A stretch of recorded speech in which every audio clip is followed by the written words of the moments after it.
Om Shanti. Good morning.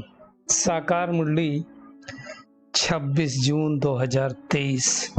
बाबा का मीठा मीठा पत्र हम मीठे मीठे बच्चों के मीठे मंथन के लिए।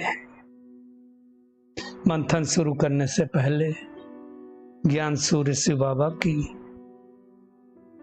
लाइट और माइट किरणों के नीचे बैठ जाते हैं और अनुभव करते हैं कि मैं ज्ञानी तो आत्मा हूं, योगी तो आत्मा हूं। आज की मुरली में बाबा ने ईश्वरीय गोद की बात की है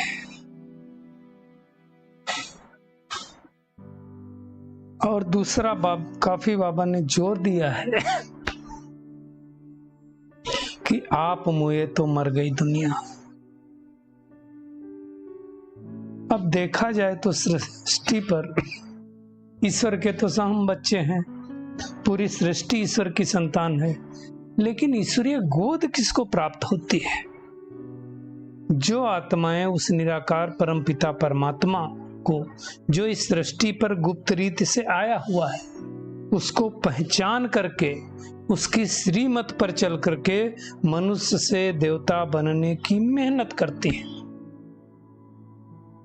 उन आत्माओं को सतयुगी राजभाग प्राप्त होता है। क्योंकि भगवान की ही श्रीमत से तो हम देवता बनते हैं। इसलिए दुनिया में कहा गया है कि ब्रह्मा ने ये दुनिया रची और ब्रह्मा जब भाग्य बांट रहे थे तो हम कहाँ थे? तो भगवान इस समय भाग्य बांट रहा है। बाबा कहता है, अब दुनिया में लोग खूब कहते हैं आप मुझे मर गई दुनिया, मतलब हमने शरीर छोड़ दिया तो हमारे लिए तो दुनिया मर गई। अब ये वास्तव में देखा जाए तो शरीर छोड़ करके चले जाना तो कोई मतलब ही नहीं, और छोड़ करके फिर तो कलयुग में आके जन्म लेते ना। भगवान कहता है जीते जी मरने की बात है। जीते जी मरना मतलब देह भान से मरना, पुरानी दुनिया से मरना। मरना शब्द अच्छा नहीं होता है, लेकिन देह अभिमान समाप्त कर देना। और वैसे भी अगर कोई दुनिया में शरीर छोड़ जाए तो उसके लिए तो दुनिया खत्म ही हो जाती ना। अगला जन्म लेगा तो उसके हिसाब से करना पड़ेगा। तो बाबा कहता है कि जब आप भगवान के पास जन्म लेते हो, बन जाते हो, तो आपको द्विज बोला जाता, ब्राह्मण को द्विज बोला जाता, तो दूसरा जन्म हो गया, है ना। और फिर तुम्हारा जन्म इस पुरानी दुनिया में नहीं होगा। और एक खास बात बाबा ने कही, तुम जब शरीर छोड़ोगे तो सारी दुनिया खत्म हो जाएगी, दुनिया में कुछ रहेगा नहीं, पूरी सृष्टि परिवर्तित होने वाली है। इसलिए बाबा ने तो आज ये भी कहा है, सृष्टि जब परिवर्तित होगी तो बहुत सारी आत्माएं शरीर छोड़ेंगी। अब शरीर छोड़ेंगी तो ये प्रकृति का 5 तत्वों का शरीर कहाँ मिल जाएगा? 5 तत्वों में मिल जाएगा और इसकी खाद बनेगी। इसलिए सतयुग में बहुत सारी चीजें उपजाऊ होती, अब नहीं है। 50 साल पहले भी थी उपजाऊ चीजें, अब धीरे धीरे शक्ति खत्म हो गई। तो ये जब सृष्टि बदलेगी तो खाद बहुत सारी बनेगी, बहुत सारे जानवर जाएंगे, आप शरीर छोड़ेंगे, और फिर नई सतयुगी दुनिया में हमारा जन्म होगा। ये सृष्टि पूरी तरह से बदल जाएगी। हमारे यहाँ से जाने तक परमधाम और परमधाम से आने तक किसी ने बताया था लगभग 1 वर्ष का समय लगता है। जब हम यहाँ से जाते हैं फिर परमधाम में रहते हैं, फिर वापस आते हैं, और उसी 1 वर्ष में सब कुछ हो जाता है सृष्टि पर। वैसे तो 1 साल भी नहीं लगता, परिवर्तन में कितना टाइम लगता है। आप देखो, लॉकडाउन थोड़े दिन का हुआ था तो कितनी सफाई हो गई थी, और जब सृष्टि पे लोग ही नहीं रहेंगे तो उस टाइम तो बहुत ज्यादा हो जाएगा, है ना। तो बाबा कहता है गायन इस समय का है।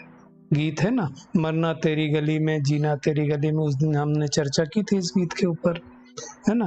तो बाबा कहता है कि अब ये नरक खत्म होने वाला है, नई दुनिया चालू होने वाली है। लेकिन ये ईश्वरीय बर्थ राइट कब मिलता है? जब भगवान का बच्चा हम बनते हैं। तो फिर भगवान सर्वव्यापी कैसे हो सकता है? सोचने की बात है। बाबा कहता है नरक से स्वर्ग बनता है, इसमें कोई बहुत मेहनत की बात नहीं है। क्या करना है? सिर्फ भगवान को बुद्धि से याद करना है। दुनिया में कोई जब शरीर छोड़ता तो क्या कहते हैं? राम राम कहो। राम नाम सत्य है, सत्य बोलो मुक्त है, मुक्ति है। सत्य बोलने से मुक्ति मिलती। अब कौन सा राम सत्य है? परमात्मा को कहा जाता है गॉड इज ट्रुथ। तो उस सत्य का नाम लेना चाहिए। अब सत्य के बारे में जानेंगे तब तो उसका नाम लेंगे, है ना। कई लोग तो राम नाम की धुनी लगाते हैं, बाजा बजाते हैं। बाबा कहता तुमको कोई आवाज करने की बात नहीं है, दिल से, मन से, बुद्धि से याद करना है। और जीते जी जब हम ईश्वर की गोद लेते हैं तो दुख रूपी दुनिया खत्म हो जाती, क्योंकि ज्ञान हो जाता है, समझ हो जाती कि अभी सृष्टि तो बदलने वाली है ना। तो अब हम मन बुद्धि से आत्मिक स्वरूप में बाबा को याद करते हैं। आत्मा में ही तो मन बुद्धि है ना। तो पहले संकल्प आता, संकल्प कहाँ चलता है? मन में। फिर कर्मेंद्रियों से मन बुद्धि कहती है कि हम भगवान के बने, या ये कर्म करो, ऐसे करो, तो हम करते हैं, है ना? तो ये सब समझने की बात है।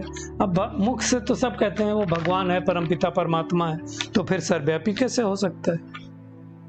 कोई ये कह सकता है कि मेरे में बाप का प्रवेश है? सर्वव्यापी का मतलब तो ये हो गया भगवान मेरे अंदर भी है, तेरे अंदर भी है। तो बाप किसी बच्चे में कैसे प्रवेश करता है? बच्चा थोड़ी कहेगा मैं बाप हूं। तो ये सब समझने की बात है। तो भगवान आकर के सब बातें समझाता है। कौन? जो निराकार है। श्री कृष्ण नहीं, श्री कृष्ण तो साकार है ना। भगवान अगर सब जगह होता तो ओमनी प्रेजेंट कहते, है ना। तो ये बातें अच्छी तरह से समझना है। दुनिया में कहते हैं भारत में ही पितरों को बुला करके खिलाने का रिवाज है ना। हालांकि शरीर छोड़ने के बाद किसी को बुलाओ तो जीते जी ना करो और मरने के बाद करो। कई लोग देते ना कि जीते जी पत्नी के लिए नहीं कर पाए, पति के लिए नहीं कर पाए, तो अब करें। आजकल तो उतना रस्म नहीं, पहले ज्यादा था। ब्राह्मण को बुलाते थे, फिर वो पति पत्नी को बुलाते थे। तो भगवान इसी तरह से परकाया प्रवेश करता है। बाबा कहता है इस समय तो दुनिया के सारे मनुष्य मात्र सब तमो प्रधान है।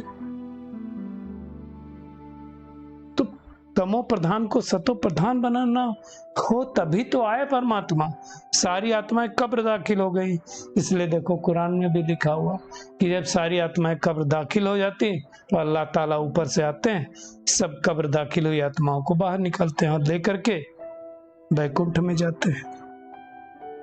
तो ये है देवी देवता धर्म बनने का झाग, जिसकी अब सैपलिंग लगा रहा है भगवान। जैसे बनियान का ट्री है तो उसका जड़ दिखाते नहीं है, और तनों से तमाम निकल करके जड़ें आई हैं और उससे वृक्ष चल रहा है। तो देवी देवता धर्म जो आदि सनातन देवी देवता धर्म वो नहीं था, बाकी सारे धर्म है तो उससे चल रहा है ना। तो महाभारत लड़ाई में भी दिखाया गया है कि सब विनाश हुआ था अनेक धर्मों का। तो इस महाभारत लड़ाई से अनेक धर्मों का विनाश हुआ है, एक सत्य धर्म की स्थापना करने के बाद। इसलिए कहा जाता है ब्रह्मा द्वारा स्थापना, शंकर द्वारा विनाश। जैसे स्थापना का कार्य पूरा हो जाएगा तुरंत विनाश हो जाएगा। तो भगवान आकर के आदि सनातन देवी देवता धर्म की स्थापना करता है। जो आत्माएं काली हो गई उनको गोरा बनाता है। आत्मा ही तो पतित बनती और आत्मा ही पावन बनती है ना।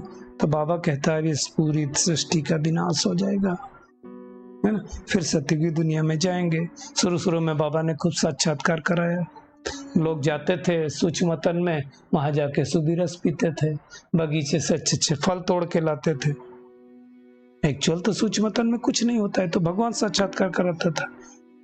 हाँ, जो आत्माएं बाबा की बनी रहेंगी, लास्ट तक ज्ञान में चलेंगी, बुद्धि का ताला क्लियर होगा, बुद्धि का ताला खुलेगा, तो उनको साक्षात्कार हो सकता है। वो तो पहले भट्टी बननी थी, इतनी आत्मा, इतना बड़ा यज्ञ स्थापित करना था, इसलिए भगवान ने साक्षात्कार कराया। तो बाबा कहता है इस समय ही यादव भी हैं, कौरव भी हैं और पांडव भी हैं। यादव कौन? यूरोपवासी जो विनाश के निमित्त है। पांडव कौन? परमात्मा से प्रीत बुद्धि। कौरव कौन? परमात्मा से विपरीत बुद्धि। तो बरोबर महाभारत लड़ाई सामने खड़ी है। थोड़े दिनों के अंदर अनेक धर्मों का विनाश हो जाएगा, जैसे ही एक सत्य धर्म की जो स्थापना हो रही है पूरी हो जाएगी। इसलिए दुनिया में गाया है, खास करके गुरु ग्रंथ साहिब में गाया गया है, मनुष्य से देवता किए करत न लागी वार। बहुत टाइम नहीं लगता है। बाबा ने तो कई बार कहा हुआ, आज फिर कहा कि देवता सिर्फ सूर्यवंशी को कहा जाता है, चंद्रवंशी को तो क्षत्रिय कहा जाता है। तो बाबा कहता है तुम कितने सीख लेते हो। कोई किसी का बच्चा फॉरेन से आया 6-8 महीने बाद तो कितना स्नेह होता है। भगवान से आके तो हम 5000 साल बाद मिले, बिछड़ गए थे, फिर से अभी मिले हैं, फिर जाएंगे परम धाम, फिर बिछड़ जाएंगे 5000 साल के लिए। ये चक्र तो ऐसे चलता रहता है, तो कितना स्नेह होना चाहिए, है ना। बाबा कहता है मैं आकर के जो चरणों में गिरते थे उनको मैंने दिल में बिठाया है। इसलिए गीत भी है ना, चरणों में जगह मांगी थी दिल में समा लिया। तो कितने भाग्य की बात है। तो यही एक कॉलेज है, यही एक समय है जिस समय हम मनुष्य से देवता बनते हैं। तो बेहद का बाप कहता है सूर्यवंशी बनो। 108 की माला गाई हुई ना, तो मम्मा बाबा को पहले दो तो मम्मा बाबा हो गए, तो उनको फॉलो करना है। आप समान अनेक आत्माओं को ज्ञान देकर के बाबा के सामने ले आना है। बाबा पूछता है ना कितनों को आप समान बनाया, तो हमें चेकिंग करनी है ना। सबको समझाओ, खास करके सर्वव्यापी की बात अगर तुम्हारे मेरे अंदर है तो फिर आएगा कौन सृष्टि पर, है ना। ये कोई महात्मा धर्मात्मा नहीं कह सकता है कि मेरे सिगिलदे बच्चे मुआ में कम याद करो। ये इस भगवान के अलावा कोई नहीं कह सकता है। तो क्या करना है, आज का होमवर्क क्या है। एक तो हमने ईश्वरीय गोद ली, इस नशे में रहना है। मम्मा बाबा को पूरा फॉलो करके सूर्यवंशी राजधानी प्राप्त करनी है। सदैव इसी नशे में रहना कि हम बाबा के मने हैं, उनके बनकर ही रहेंगे, कभी भी संशय नहीं करना है। आज का बाबा का वरदान है, बाप के हर डायरेक्शन व कायदे से फायदा लेने वाले मर्यादा पुरुषोत्तम भव। बाबा कहते कहा जाता है जितना कायदा उतना फायदा। इसलिए अमृत बेले से जो भी कायदे बने हैं, कल भी बाबा ने कहा था अमृत बेले से शाम तक ब्रह्मा बाप के कदम पर कदम रख के चलो। तो बाबा कहता है जो कायदे बने उनसे किनारा नहीं करो। पढ़ाई, अमृत बेला, सेवा, जो भी दिनचर्या बनी हुई है उसमें मन नहीं लगे तो भी दिनचर्या में कुछ मिस नहीं करो, करते रहो। तो एक दिन क्या होगा, मन लगता चला जाएगा, है ना। जैसे भक्त लोग क्या होता है, नियम प्रमाण करते जरूर है ना। मन ना लगे तो भी मंदिर जाएंगे, तो हमें मन ना लगे तो भी करना है। बाबा कहते हैं आप तो लॉ मेकर्स हो, तो लॉ ब्रेकर कैसे बन सकते हो। जब हर नियम का पालन करते रहेंगे तो मर्यादा पुरुषोत्तम बन जाएंगे। तो हमें हर नियम का बाबा के फॉलो करना है। स्लोगन है जिनके पास संतुष्टता का विशेष गुण है उनके पास सर्व गुण स्वतः आते जाएंगे। चलिए परमात्मा किरणों के नीचे बैठ जाते हैं और अनुभव करते हैं परमात्मा की हर मर्यादा को पालन करने वाली, बाप के हर डायरेक्शन व कायदे पर चलने वाली मैं मर्यादा पुरुषोत्तम आत्मा हूँ। मम्मा बाबा को फॉलो कर सूर्यवंशी राजधानी लेने वाली, देव कुल में ऊंच पर प्राप्त करने वाली आत्मा हूँ। संतुष्टता के गुणों से सज धस कर रहने वाली संतुष्ट मणि आत्मा हूँ। शुक्रिया मीठे प्यारे बाप दादा, शुक्रिया आप सभी का इस मीठे मंथन के लिए। ओम शांति।